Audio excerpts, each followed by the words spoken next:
Ողջույն բոլորին, ահա կրկին ես ու իմ փաթեթը։ Ստացել եմ այն զարդերը, որը աճուրդով եմ գնել ու սպասել եմ, որպեսզի միասին բացենք, մոտ 1 ժամ առաջ եմ ստացել ու հիմա եկեք միասին բացենք, տեսնենք ինչ հերթական շեդևրալ զարդեր կան այստեղ։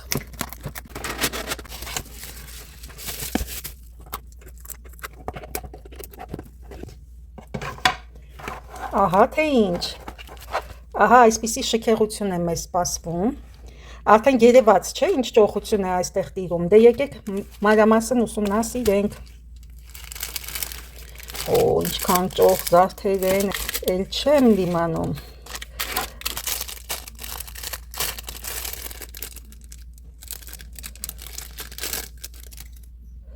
Հիմա ես հերթով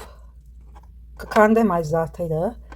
կտեղադրեմ այստեղ կարմիր ֆոնի վրա ու մենք միասին կուսումնասիրենք ժամանակաշրջանը, այդ զարդերի ծագումը։ Ես փորձում եմ իմ ինֆորմացիայով, տարիների ընթացքում ձեռք բերած իմ գիտելիքներով ձեր հետ կիսվել ու լինել մաքսիմալ թափանցիկ ու անկեղծ։ Եվ գիտեմ, որ իմ բաժանորդներից շատերն են կոլեկցիոներներ։ Վերջերս Ռուսաստանի Դաշնությունում ապրող, օ, ինչ շքեղ բրոշ է, այս բրոշը հիմա միասին կնայենք։ Վերջերս Ռուսաստանի Դաշնությունում ապրող իմ բաժանորդուհին ուղարկել էր իր ամբողջ հավաքածուն։ Ես ապշել էի մասշտաբներից, նա ուներ գրեթե այնքան զարդեր, ինչքան ես, որովհետև նա նույնպես կոլեկցիոներ է, իմ նման սիրում է համ հավաքել, համ կրել։ Օ, ինչ գանձ է իմ ձեռքում։ Կարող եք կռահել, որ բրենդն է սա։ Իմ ամենասիրելի բրենդներից մեկն է, բայց մինչ այդ եկեք ուսումնասիրենք այս վզնոցի աշխատանքը, թե ինչպիսի աշխատանք է արված։ Այս բոլոր զարդերը բրենդային են։ Ահա այստեղ տեսնում ենք, որ պատկանում է Սառա Կովենթրի բրենդին։ Սա կատալոգն է իմ սիրելի բրենդի, որին որ ես նախապատվություն եմ տալիս, որովհետև զարդերը ունիկալ են, որակյալ են։ Այո, իմ զարդերի մեծ մասը բրենդային են, որտեղ ես կոլեկցիոներ եմ։ Եվ եթե հավաքում ես զարդեր, պետք է զարդերը բնականաբար իրենցից արժեք ներկայացնեն, չէ՞, կամ ասենք լինեն բրենդ ինչ որ անվան դիմաց դու այդ գումարը վճարես, եւ նաեւ շատ նյուանսներ կա էպոխայի դիմաց, որտեղ շատ զարդեր արդեն իմ կոլեկցիայում ունեն 100-ից ավելի տարիք, այսինքն խորը անտիկ զարդեր են եւ բնականաբար ունեն իրենց արժեքը եւ արդարացված է նրանց դիմաց վճարել գին, որովհետև հենց այնպես մետաղալոմ չի դարակում դրած։ Անդրադառնանք վզնոցին, եթե տեսնում եք, այստեղ կա մի հսկա սեթ, որը կոչվում է այս կոլեկցիան Մոնտե Կարլո։ Պատկերացնում եք ինչքան շքեղ վզնոց է, որ անվանվել է Մոնտե Կարլո անվանումով եւ թողարկվել է 1961 թվականին։ Եվ ինչ ենք տեսնում։ Վզնոցի արժեքը այն ժամանակվա $75 է, իսկ բրասլետինը $50, իսկ կլիպսներինը արդեն $40։ Այն ժամանակվա գների համեմատ սա արդեն բարձրաշխարհիկ կոմպլեկտ է եղել։ Եթե գումարում ես, եթե մարդը ձեռք բերեր ամբողջ կոմպլեկտը, ինչքան պետք է վճարեր 75, 50 եւ պլյուս 40 եվրո, գումարեք, եթե հետաքրքիր է։ Եվ իսկական ճոխություն է, ճոխություն, որը արժանի է այս գումարին, որովհետև օգտագործվել են թանկարժեք քարեր, տեսեք ինչքան լավ են պահպանվել այս քարերը։ Ունի այնպիսի դիզայն օրիգինալ, որը ունի բարդ կատարում, այս վզնոցը շատ աշխատատար է եղել եւ նման վզնոցները պատրաստվել են հայտնի ոսկերչության ընկերությունների կողմից, որոնց դիզայներներն ու զարդագործները եղել են ոսկերիչներ։ Եվ այստեղ մենք տեսնում ենք, որ 1961 թվականին է պատկանում այս ճոխությունը, այս հրաշք վզնոցը, որը ես վաղուց էի ուզում գնել եւ ասեմ ձեզ, որ գնել եմ առաջնային շուկայից իմ այն դոստուպով, որը ես ունեմ որպես կոլեկցիոներ։ Ես կտեղադրեմ շուկայական, երկրորդային շուկայական արժեքները իմ տեսանյութում, ինչպես միշտ, ես ցույց եմ տալիս, թե ինչ գներով են վաճառվում այս զարդերը, եւ որպես կանոն, այն մարդիկ, իմ սիրելի բաժանորդներից, որոնք կոլեկցիոներներ են եւ ուզում են գնել ինձանից այս զարդերը, ես նրանց հետ թափանցիկ լինելով քննարկում եմ այն բոլոր հնարավորությունները այս զարդերը նրանց փոխանցելու, ճանապարհածախսը, իմ ձեռք բերած գինը եւ ինչպես նաեւ երկրորդային շուկայում վաճառվող գինը։ Իմ բիզնեսը չի այս զարդերը կոնկրետ, ես կոլեկցիոներ եմ, այս զարդերը իմ հոբին է։ Եվ երբ որ ես որոշ կտորներ փող զիջում եմ այս զարդերը ուսումնասիրելուց եւ իմ ձեռքի տակ անցկացնելուց հետո, այդ գումարները միշտ որպես կանոն վերադառնում են դեպի ներդրումներ։ Ես այդպես եմ շատացրել իմ կոլեկցիան։ Ես իմ կոլեկցիան սկսել եմ 3 բրոշից, 2 կլիպսից, կարծեմ թե, ու այդպես անընդհատ ներդրումներ անելով շատացրել եմ, հասել եմ այն մակարդակի, որ արդեն դոստուպ ունեմ առաջնային շուկա եւ կարողանում եմ ձեռք բերել իմ ուզած զարդերը, կոնկրետ այս վզնոցը դա այն էր, ինչ ես փնտրում եմ, եւ նաեւ օգնում եմ իմ սիրելի բաժանորդներին, որոնք փնտրում են ինչ-որ զարդեր եւ չեն կարողանում գնել Հայաստանից կամ Ռուսաստանի Դաշնությունից, ես գտնում եմ աուկցիոններում այդ զարդերը, տեղադրում եմ լուսանկարները, արժեքները, նրանք ինձ խնդրում են, ես գնում եմ ու փոխանցում եմ նրանց։ Ահա այսքանը այս մասով։ Դարձյալ կտեղադրեմ նկարները, որոնք արդեն երկրորդային շուկային են վերաբերվում, թե ինչ գնով են այս զարդերը վաճառվում, դրանք այդ գները չեն, որոնցով ես փոխանցում եմ այդ զարդերը իմ բաժանորդներին։ Եվ առհասարակ մաքսիմալ թափանցիկ եմ ես։ Հիմա նայենք հաջորդ զարդը,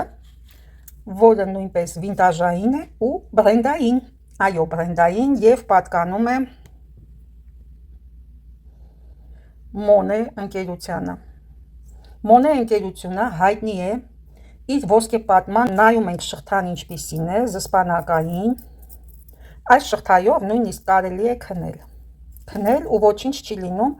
բայց կան այնպիսի ոսկյա զարդեր, որոնք մանավանդ տեղական հայկական գործվածք չունեն, փշրվում է վզի վրա քնելուց գործվածքը կամ նստում է, շատ կան նման զարդեր։ Չանդրադառնամ դրան։ Հիմա այս մյուս ականջողերը, ռետրո ականջողերը, որոնք շատ ճոխ են ու շքեղ, ես կտեղադրեմ լուսանկարներ այս ականջողերի, թե որքան թանկ են վաճառվում այս ականջողերը։ Ինչով է պայմանավորված այս ականջողերի բարձր գինը, պատկանում է ռետրո ժանրին, այդ էպոխային, որի սիրահարները շատ են։ Տեսնում ենք, որ ականջողերը ունեն լուծիտային էլեմենտներ, ոչ թե այն ապակին մատովի, որը կոչվում է մարոզնեե ստիկլոդաչի, այլ լուծիտային էլեմենտները եւ շատ հաճելի կանաչ գույն ունի։ Ես չգիտեմ ինչու է կապույտ երևում կամերայից։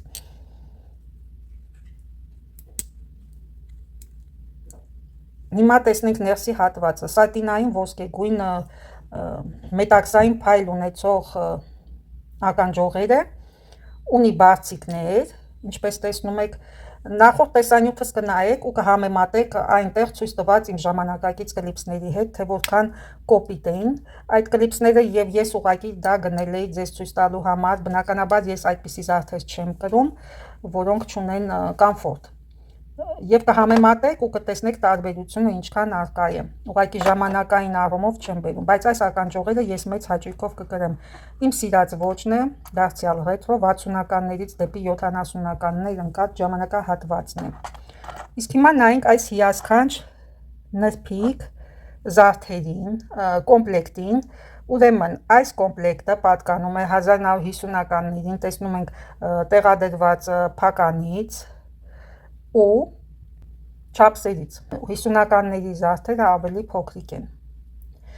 Եվ այստեղ ինչ ենք տեսնում, ականջողեր, նրբիկ ականջողեր, որոնք պուսետներ են, կլիպսներ չեն։ Հարց է ծագում, ինչու են պուսետներ, չէ, որ մենք գիտենք, որ մասսայաբար ականջները դահակել են մարդկանց 60-ականներից 70-ականներ ընկած ժամանակահատվածը, մինչ այդ ժամանակաշրջանը զարդեր կրել է միայն էլիտան, իսկ նրանց ականջները դակված չի եղել, դակել են միայն ստրուկների ու ծառաների ականջները օղակներ անցկացնելու նպատակով։ Եվ հիմա ես կտամ ձեզ այդ բացատրությունը, ինչու կլիպսներ չեն այս ականջողերը։ Ինչպես տեսնում եք, մետաղական փայլը գույնը չի համընկնում, նաև վարդի դիզայնը։ Պարզապես այս ականջողերը ավելի ուշ են թողարկվել եւ վաճառողը կցել է այս բրոշի հետ, դարձնելով այն կոմպլեկտ։ Սրանք միևնույն ժամանակաշրջանի զարդեր չեն, բայց դա չի խանգարում միասին կրել, որովհետեւ իսկապես լավ է նայվում այս կոմպլեկտը։ Տեսնում եք, սիրելիներ, ամեն արգումենտ ունի իր բացատրությունը։ Հիմա անդրադառնանք այս շքեղ բրոշին, վաու։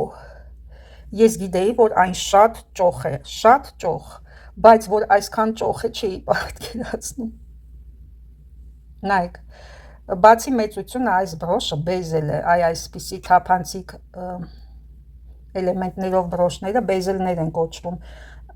ոչ միայն բրոշները, էլեմենտները, այսպիսի էլեմենտներ բեզել առաջինը արել է Սվարովսկին, եւ չի բացառվում, որ սա նույնպես պատկանում է այդ ընկերությանը, նայում ենք նաև ունի աբեցածկույթով քարեր, որը նույնպես պատկանում է այդ գյուտը այդ ընկերությանը, Սվարովսկուն։ Ես մանրամասն կփորձեմ ուսումնասիրել այս զարդի պատմությունը, դեռևս չեմ հասցրել, որովհետև պատրաստ չի, որ այն այսքան շքեղ կլինի։ Բեզելը հանդիպում է ավելի շատ թևնոցներ ու վզնոցներ, բայց բրոշներ այն էլ այսքան մասիվ գիգանտ չափերով դեռևս ոչ, եւ տեսեք այս մյուս էլեմենտը բեզելի ուրեմն ծաղկային տեսք ունի, շատ եմ հիացել այս բրոշով, ինչպես նաեւ ամբողջ իմ ձեռք բերած հավաքածուով, այս ականջողերը, մոնե վզնոցը եւ այս ռետրո ականջողերը։ Ինչ եմ ուզում ասել, որ կա թյուր կարծիք, որ միայն ոսկե զարդերի համար արժի ծախսել գումար, իսկ հասարակ բիժուտերիայի համար ոչ, տեղին չէ, բայց ինչպես մենք տեսանք շուկայական գները այս զարդերի բավականին բարձր էին եւ մշտապես աճում են, եւ նման զարդերը իրավունք ունեն լինելու մեր պահարանում, որովհետև մենք գումարի կորուստ այնուհանդերձ չենք ունենում։ Եվ երբ ես որոշակի զարդեր բաց եմ թողնում իմ բաժանորդներին ու նշում եմ, որ ինքնարժեքից ցածր է, ես հաշվի չեմ առնում տվյալ զարդի ճանապարհածախսը, ապահովագրությունը, այլ միայն վերցնելով տվյալ զարդի դիմաց վճարած իմ գումարը, համարում եմ այդ առումով ինքնարժեքից ցածր, որովհետև արդեն ֆաքսը, ճանապարհածախսը եւ շատ այլ գործոններ, ինչպես նաև իմ ժամանակը չէ, ներառնված չի այդ արժեքի մեջ։ Եվ այսպիսով, երբ որ դուք գնում եք ինձանից որևիցե զարդ, նպաստում եք նրան, կարծես ինչ որ առումով ներդրող եք հանդիսանում, որպեսզի ես այդ գումարներով նորանոր զարդեր գնեմ։ Սա է ամբողջ իրականությունը, իմ հոբիի շուրջ պտտվող, եւ այս ամենը հանդիսանում է այն հիմքը իմ հոբիի շուրջ, որ ես կարողանում եմ այդ ներդրումներով գնել նոր զարդեր եւ լրացնել իմ կոլեկցիան, համալրել նոր զարդերով, ուսումնասիրելով նրանց պատմությունը, ժամանակաշրջանը, կատարված աշխատանքը, կոնստրուկտիվ եւ էսթետիկ առումներով եւ ուսումնասիրելով հետազոտություններ կատարելով կատալոգներում այդ ինֆորմացիան փոխանցել ձեզ։ Հիմա եկեք անդրադառնանք այս կատալոգին, Sarah Coventry կատալոգին։ Ես ձեզ այս բրենդի մասին ես ձեզ պատմել եմ, Sarah Coventry ընտանեկան բրենդ է, որ հիմնադրել են ամուսիններ եւ իրենց թողնուհու Սարայի անունով կոչել են այս բրենդը։ Հետագայում այս գործը շարունակել է հենց ինքը Սարան, բայց այս ընկերությունը ամփոփված չէ միայն ընտանեկան թիմով, այս ընկերության հետևում կանգնած է ամբողջ բիժուտերիայի իմպերիան տվյալ ժամանակաշրջանի 1949-ից ընկած 2009 թվականները, քանի որ իրենք զարդերի արտադրություն չեն ունեցել եւ իրենց ամբողջ զարդերը պատվիրել են կոլեկցիաները այլ բիժուտերիական ընկերությունների։ Այդ ընկերությունները ընդունելով պատվերը քննարկել են պատվերները իրենց դիզայներների, ոճաբանների եւ ոսկերիչների հետ, ստեղծելով նման հրաշք զարդեր։ Այդ առումով է գնային քաղաքականությունը բարձրանում բիժուտերիայի, քանի որ հսկայական թիմ է աշխատում այդ ընկերության համար, ոչ միայն իր թիմը, այլ նաեւ այլ մասնագետներ, բիժուտերիայի ինդուստրիայի ոլորտում դիզայներներ, ինչպես նաև խոշոր ընկերություններ, այս Ջուլիանա կոմպլեկտի թիվը հիմա հասնում է մինչև մի քանի 100 եվրոյի, որովհետև այս կոմպլեկտը Sarah Coventry-ի համար կատարել է Ջուլիանա ընկերությունը, որը մեծ պահանջարկ ունի կոլեկցիոներների շրջանակում։ Իսկ մնացած բիժուտերիաները արդեն գաղտնի է մնում, թե որ ընկերությունն է կատարել Sarah Coventry-ի համար այդ զարդերը, եւ դա հանելուկ է, որ յուրաքանչյուր կոլեկցիոներ կամ ինչ որ արվեստագետ, մոդայի հիստորիկ կարող է հայտնաբերել իր վերլուծությունների շրջանակներում, որևիցե զարդի տակ նշված չի, թե որ ընկերությունն է կատարել այդ աշխատանքը, որ դիզայները եւ որ ոսկերիչը։ Ուրեմն այս կատալոգը բաժանված է երկու մասի։ Մենք տեսանք երկրորդ մասում բոլոր կոմպլեկտները, զարդերը, իրենց ֆոտոներով, նկարագրության բաժնում թվականը, արժեքը եւ այլն, բայց առաջին հատվածում արդեն ամբողջ պատմությունն է այս բրենդի, ստեղծագործական աշխատանքը, թիմային աշխատանքը, այդ տեսնում եք այս ճայից ես ունեմ։ Եվ այս ճայը ունի երկու անվանում։ Եթե տեսնում եք, ընդամենը տուփերի վրա է նշված անվանումները, ու գիտեք ինչ է նկարագրության բաժնում նշված, որ այս ճայերը ճիշտ եւ ճիշտ նույն մոդելով պատրաստված ճայն է, արտաքնապես ոչնչով միմյանցից չեն տարբերվում, բայց անվանումը միայն տուփերի վրա է։ Եթե տուփը չի պահպանվել, չես էլ կարող իմանալ, որ ճայն է։ Պատկերացնում եք ինչքան հանելուկներ կան այս ընկերության ներսում։ Հիմա ես չգիտեմ կոնկրետ իմ ճայը, որ անվանումն է կրում։ Մեկը թողարկվել է 1967 թվականին, իսկ մյուսը 1974 թվականին։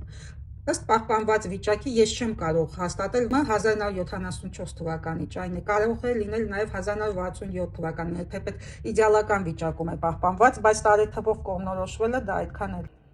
ռեալ չի, քանի որ սաղը կովինտի զարդերը որակապես բարձր նյութերից են պատրաստված եւ նույն վիճակով հասել են մեզ, կարծես թե նախնական տեսքով, եւ այդ առումով, որ ես ասեմ հենց իմը վերջի թողարկումն է 1974, վստահ չեմ կարող ասել։ Այս կատալոգը ձեռք բերելով մենք կարող ենք իմանալ ողջ գործունեությունը, պատմությունը եւ նաեւ կարող ենք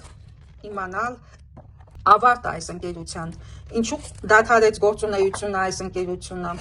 ինչն էր պատճառը, եւ այդ ընկերության վերջին աշխատանքների մասին կոնկրետ ինֆորմացիաներ դարձյալ չի ասվում, թե ովքեր են հեղինակները, ովքեր են այդ ընկերության հետևում կանգնած թիմը հանդիսացող մարդիկ, որովհետև երբ 2000-ականներին այս ընկերությունը գնեց մեկ այլ ընկերություն եւ փորձեցին վերականգնել սաղը կովինտի նախկին իմիջը, թողարկելով նորանոր զարդեր, կարճ ժամանակահատվածում անմիջապես այն դադարեցրեց իր գործունեությունը, փակվեց, քանի որ առաջվա փառքը համբավը այլևս չունեցավ այս ընկերությունը։ Պատճառը չեմ կարող ասել ինչն էր, չկարողացան վերականգնել իմիջը, զարդերը չվաճառվեցին եւ ընկերությունը սնանկ վերջնականապես ճանաչվեց ու փակվեց։ Եվ ըստ մասնագետների վերլուծության դա հիմնական պատճառը այն էր, որ սաղը կովինտին 1900-ականներին հայտնի էր նեղ շրջանակներում, էլիտայում իր գործունեությունը ծավալելու, այսինքն այս զարդերը ոչ վաճառվում էին խանութներում, ոչ հանրահայտ ունիվերմագներում, այլ նեղ շրջանակներում, հայտնի մարդկանց շրջանակներում, որոնք հայտնի էին որպես մամուլում եւ հեռուստատեսությունում, պոդիումային մոդայի ֆեշն աշխարհում այդպիսի էլիտային պատկանող հայտնի դեմքեր, որոնք հնարավորություն ունեին գնել ու կրել այս զարդերը եւ որոշ կտորներ հեռուստատեսության գեղեցկության շոուների ժամանակ նվեր էին ստանում հաղթող մասնակիցները։ Եվ գնելով այս ընկերությունը տվյալ մարդիկ չկարողացան վերականգնել այդ շոուները, նեղ շրջանակներում վաճառելու իրենց զարդերը իրացնելու սովորույթը, իսկ քանի որ խանութներում եւ ունիվերմագներում արդեն չունեին իրենց հարթակը, որպեսզի կարողանային իրացնել այս զարդերը, ապա այդ իսկ պատճառով ընկերությունը սնանկ համարվեց։ Եվ ցանկացած գործունեություն սկսելուց առաջ մարդ պետք է ուսումնասիրի շուկան, գնորդին եւ արտադրությունը կամ վաճառքը սկսելուց առաջ պետք է ունենա հարթակ, որտեղ իր հաճախորդներին կարող է հավաքել, իրացնել ու վաճառել այս զարդերը։ Եվ չունենալով այդ հենակետը, այդ հենարանը, այդ հարթակը, որոնք կգնեին այդ զարդերը, այս ընկերությունը ավարտեց իր գործունեությունը վերջնականապես 2009 թվականին։ Թեպետ ցավում եմ, որ այլևս չունի այս ընկերությունը իր գործունեության շարունակությունը, բայց զարդերը դեռևս հասանելի են, դեռևս հնարավոր է ձեռք բերել, այդքանով ուրախ եմ։ Իսկ 2000-ականներին թողարկված զարդերը չունեն այն մեծ համբավը, այն դրոշմանիշը, մատնահետքը, ինչ որ արվել է 1900-ականներին այդ զարդերը 18-րդ դարի մի այլ շարմ ունեին, քանի որ այդ ժամանակվա բյուջետերիայի ընկերությունները հիմնականում եղել են նաև ոսկերչական ընկերություններ, որոնք ունեին արտադրամաս հասարակ բյուջետերիա թողարկելու, բայց դիզայներներն ու ոսկերիչները եւ այդ մասնագետները նույն թիմն է եղել, ինչ որ տվյալ ժամանակաշրջանի ոսկերչական ընկերությունների մասնագետները։ Այդ առումով սաղը կովինտի զարդերը բոլորը շեդևրալ են, որովհետև նրանց զարդերը պատրաստել է այդ թիմը, այսինքն ամբողջ բյուջետերիայի ինդուստրիան 1900-ականներին ընկած ժամանակահատվածում Տրիֆարի, Մոնե, Ջուլիանա, Եվ այլ շատ հայտնի ընկերություններ, որոնք Սարը Կովենտի ընկերության պատվերով կատարել են այս զարդերը, դրա համար բազմազան է։ Տեսնում ենք ձեռագիրը այլ ընկերությունների դիզայներների ոճից, դաջվածքից եւ շատ այլ նյուանսներից։ Այդ առումով Սարը Կովենտին շատ հետաքրքիր բրենդ է։ Եթե ասենք Տրիֆարիում աշխատել է մենակ իր դիզայները, Մոնեում իր եւ այլն, ապա Սարը Կովենտի բոլորության դեպքում բոլոր դիզայներներն են աշխատել այդ ժամանակվա բյուջետերիայի ընկերության ամբողջ թիմը։ Դրա համար եմ ասում, յուրաքանչյուր բրենդի հետևում կանգնած է մի ամբողջ թիմ։ Այդ թիմի մեջ մտնում են դիզայներներ, ոճաբաններ եւ այլ մարդիկ։ Ահռելի թիմ է կանգնած Սարը Կովենտի հետևում, որովհետեւ ոչ միայն իր թիմն է, այլ նաեւ ամբողջ բյուջետերիայի ինդուստրիայի թիմը 1940-ականներից սկսած։ Ահա այսպես սիրելիներ, դրա համար ցանկացած կոլեկցիոներ ուզում է ձեռք բերել նմանատիպ զարդեր, որոնք կոչվում են booking պիեսներ։ Booking պիեսները հենց այս զարդերն են, որոնք ունեն թողարկում, ամսագրերում, կատալոգներում, որոնք ունեն սերիա, ասենք համար, չէ, ինչպես այս դեպքում է, այստեղ կա համար 88-54 եւ արժեքը։ Այս բոլոր կտոր զարդերը, որոնք հավաքագրված են այս կատալոգում, սրանք համարվում են booking պիեսներ, որտեղ ընդգրկված են տվյալ կատալոգում։ Եվ ոչ միայն Սարը Կովենտի, այլ նաև այլ բրենդների աշխատանքները, որոնք համալրված են կատալոգներում, պոստերներում, ռեկլամային, այդ թվերի ֆեշն ամսագրերում համարվում են booking պիեսներ։ Եվ ինչքան տիրաժը փոքր է եղել տվյալ զարդերի թողարկությունը քանակը, այնքան նրանց գինը բարձրանում է, եւ ինչքան թիվը հնանում է, այնքան նրանց գինը բարձրանում է, ինչքան օղակը նեղանում է, այսինքն քանակը, ինչի հետ է կապված քանակը, չէ, տարեթվի, ինչքան հնանում է զարդը, քանակը պակասում է, եւ հին ու քիչ քանակով զարդերի գինն էլ ավելանում է, եւ պահանջարկը կոլեկցիոներների շրջանակներում նույնպես։ Իհարկե պահպանված վիճակն էլ կապ ունի։ Եթե լավ վիճակում է գտնվում, ավելի արժեքը բարձր է լինում։ Շատ կարևոր է նաև պահպանված վիճակը։ Շատ նյուանսներ կան, որոնք ընթացքում ես ձեզ կասեմ, սիրելիներ, ձեր կոլեկցիան սկսելուց առաջ, զինվեք գիտելիքներով, որպեսզի թույլ չտաք այն սխալները, որոնք թույլ են տվել բոլոր կոլեկցիոներները իրենց կոլեկցիան ձևավորելուց առաջ։ Կարևոր է սկզբում լինել դիտունակ, ձեռք բերել գիտելիքներ, ինֆորմացիա, նոր հետո սկսել հավաքել կոլեկցիան, որպեսզի այն զարդերը, որոնք դուք ձեռք եք բերում, ունենան արժեք եւ կարողանաք փոխանցել սերնդից սերունդ, իսկ հարկ եղած դեպքում էլ կարողանաք վաճառել ինքնարժեքով կամ որոշ տարիներ հետո ինքնարժեքից բարձր գնով։ Դրանք գիտելիքներ են, որ ես փորձում եմ փոխանցել ձեզ, քանի որ հայկական հարթակում հասանելի չի հայերեն լեզվով, այս ամենը օգտվեք, ձեռք բերեք այդ գիտելիքները ու նաև ձեր կոլեկցիոն զարդերը ինձ հետ միասին, սիրելիներ։ Կհանդիպենք շատ շուտով, մնացեք ինձ հետ, հետաքրքիրը դեռևս առջևում է։ Ցտեսություն, մինչ նոր հանդիպում։